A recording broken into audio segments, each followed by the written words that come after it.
Salut à tous, c'est Amel et bienvenue dans mon podcast Talk with Amel sur l'entrepreneuriat et l'investissement. Dans chaque épisode, je partage avec vous mes expériences, mes connaissances et mes conseils pour vous aider à réussir en tant qu'entrepreneur et investisseur. Que vous soyez étudiant, jeune diplômé ou en train de créer votre entreprise, ce podcast est fait pour vous. J'invite des entrepreneurs et des experts pour discuter des dernières tendances et des meilleures pratiques pour vous aider à atteindre vos objectifs. Alors, installez-vous confortablement et préparez-vous à en apprendre davantage sur l'entrepreneuriat et l'investissement. C'est parti pour un nouvel épisode. Dans ce 4e épisode de Talk with Amel, aujourd'hui nous allons parler de quelque chose d'important pour les entrepreneurs et les investisseurs. Mais avant, nous allons prendre la direction du Japon pour parler de l'ikigai. Tout d'abord, je vous laisse répondre au sondage. Est-ce que vous avez déjà entendu parler de l'ikigai ? J'aimerais bien savoir, est-ce que chacun d'entre vous a déjà entendu parler de l'ikigai ou a lu le livre Ikigai ? Bon, maintenant que vous avez répondu à cette question, je vais essayer d'expliquer le plus brièvement, mais aussi le plus simple, comme si tu avais 5 ans, pour que tu puisses bien comprendre. Alors, tout d'abord, qu'est-ce que l'ikigai ? L'ikigai est un mot japonais qui signifie raison d'être ou joie de vivre. C'est une philosophie de vie qui consiste à trouver sa place dans le monde en trouvant ce qui nous rend heureux et ce en quoi nous sommes bons. C'est donc une combinaison de différents éléments qui forment notre propre équilibre de vie. Il s'agit de trouver l'harmonie entre 4 éléments. Ce que l'on aime faire, ce en quoi on est bon, ce dont le monde a besoin et ce pourquoi on peut être payé. Pour comprendre cela, imagine-toi un cercle avec 4 parties égales. Ce sont les domaines de passion, de compétence, d'utilité et de rémunération. Lorsque ces 4 domaines se croisent, au centre se trouve ton ikigai, c'est-à-dire ta raison d'être, ton but de vie. Il est important de trouver son ikigai pour être heureux dans sa vie professionnelle. Cela signifie que nous travaillons dans une activité qui nous passionne, qui nous rend heureux. Pour trouver ton ikigai, tu dois répondre à 4 questions. Qu'est-ce que tu aimes faire ? Qu'est-ce que tu es bon à faire ? De quoi le monde a-t-il besoin ?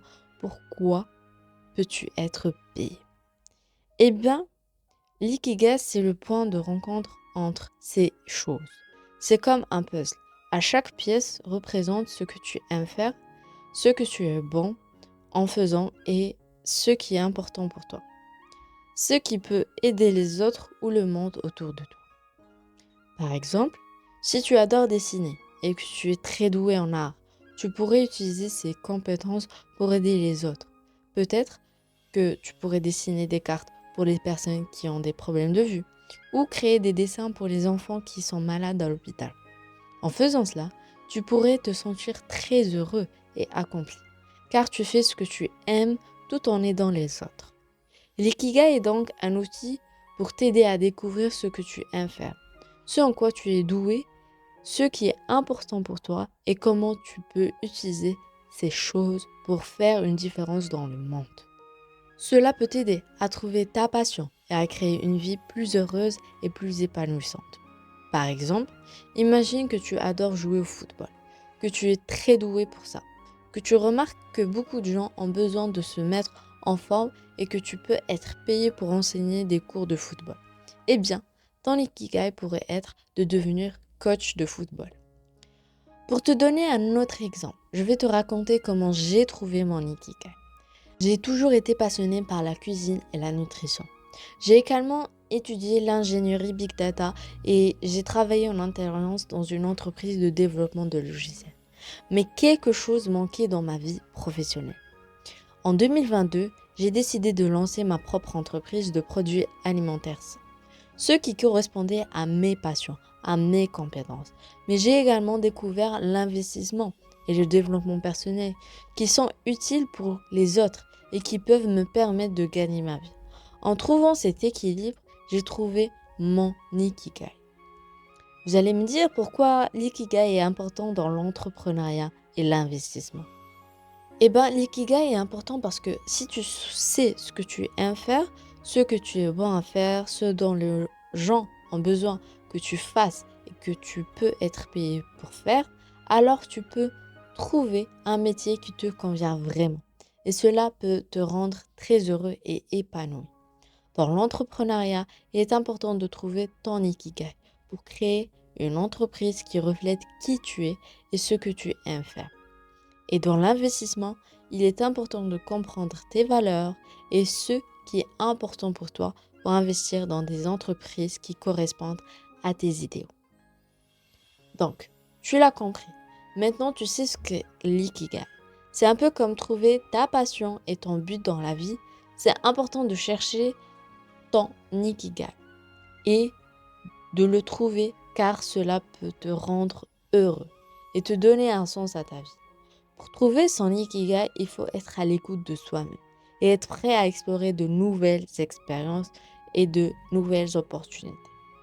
Si tu es entrepreneur ou investisseur, trouve ton ikigai t'aidera à créer des projets qui vont te permettre d'avoir du sens pour toi et qui apporteront de la valeur à tes clients et investisseurs. Alors n'hésite pas à te poser les bonnes questions et explorer tes passions et tes compétences pour découvrir ton propre ikigai. Donc n'oublie pas, pour trouver ton ikigai, tu dois répondre à ces 4 questions. Qu'est-ce que tu aimes faire? Qu'est-ce que tu es bon à faire? De quoi le monde a-t-il besoin? Pourquoi peux-tu être payé? Je te souhaite bonne chance pour trouver ton ikigai. Voilà, c'est tout pour cet épisode de Talk with Amma. J'espère que tu as appris quelque chose d'utile et que ça t'aidera à trouver ton ikigai. N'hésite pas à partager ce podcast avec tes amis et ta famille, à nous suivre sur les réseaux sociaux. À bientôt pour un prochain épisode de Talk with Amal.